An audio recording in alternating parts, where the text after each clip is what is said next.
I'm going to be doing these weekly report card videos after each game, but since we started with week 4, I wanted to do one video summarizing my thoughts on each Titans player through the first 5 weeks. Ryan Tannehill has done what the Titans have asked of him for the most part. 4 big-time throws and 4 turnover-worthy plays according to PFF.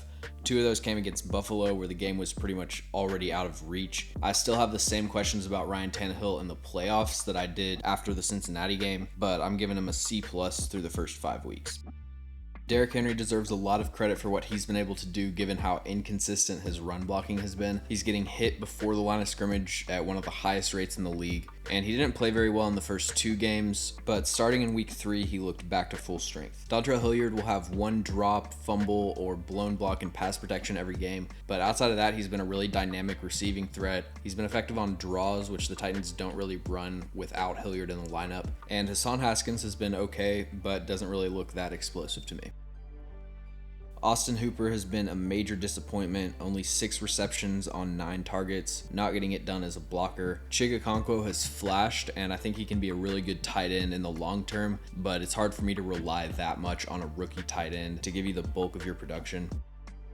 Nicholas Petit-Frere had a great start to his rookie year, and then right after I made a video calling him a steal in the 3rd round, his level of play dropped off a cliff. For whatever reason, as athletic as he is, he just cannot stop inside movement. He's been getting beat once or twice a game with this for the last 3 weeks. I'm still really optimistic about NPF. I think it's important to keep in mind how rare it is for rookie tackles outside of the 1st round to come in and be immediately successful. Obviously, Nate Davis played guard, but you can go back and look at his rookie season, and it was a disaster up until like week 14, week 15. All of a sudden, he flipped the switch and has turned into a really good pick. At this point in his career, NPF's struggles are just things that he needs to improve. They're not indictments on him as a player.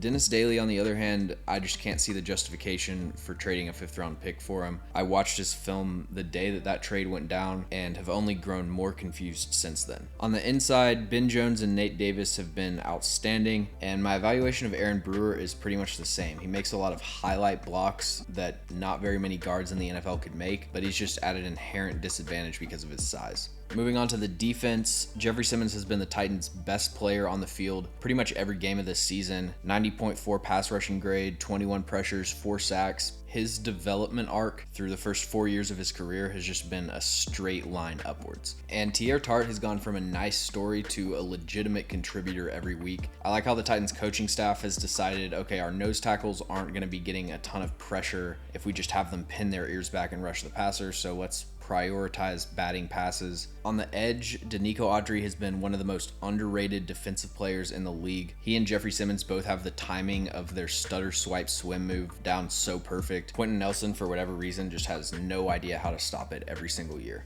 Rashad Weaver has made a lot of big plays, and I've been really impressed with his bend. My biggest issue with him as a pass rusher is that everything in the first couple seconds is just so slow. His first step and the timing and how urgent he is getting into his moves, it just doesn't strike any fear into a good offensive tackle.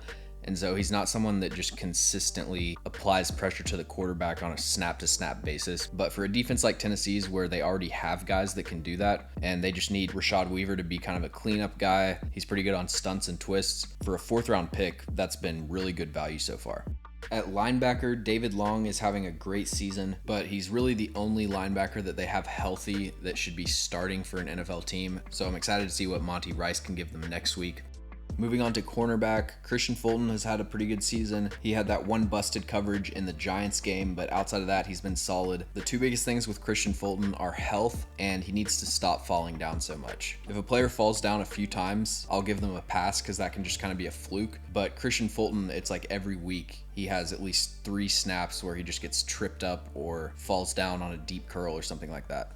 With Roger McCreary, I'm pretty much holding off my evaluation until he moves outside. He hasn't been good in coverage from the slot, but that's not his natural position, so I'm not going to be that hard on him when he's just filling in for someone. Caleb Farley, on the other hand, has a 34.7 PFF coverage grade, 9 receptions on 13 targets for 204 yards. He ranks second to worst in yards per coverage snap. And when you see him getting beat over the top like this play from week 5, that makes me think that he's just not close to 100% back from injury. Because if you watch him in college, he was in the Patrick Peterson tier of athlete. So I hope for his sake and for the Titans' sake that he can get back to being healthy and get some of his confidence back. And at safety, Kevin Byard has been average. It's hard to consistently impact the game on a week-to-week basis from the safety position, so I'm not at all saying that he's falling off or anything, but he has been getting beat a lot more often than he was last season, so that's something to monitor. Thanks for watching. If you enjoyed the video, make sure to leave a like and subscribe. Also, let me know in the comments any players or topics that you want me to cover.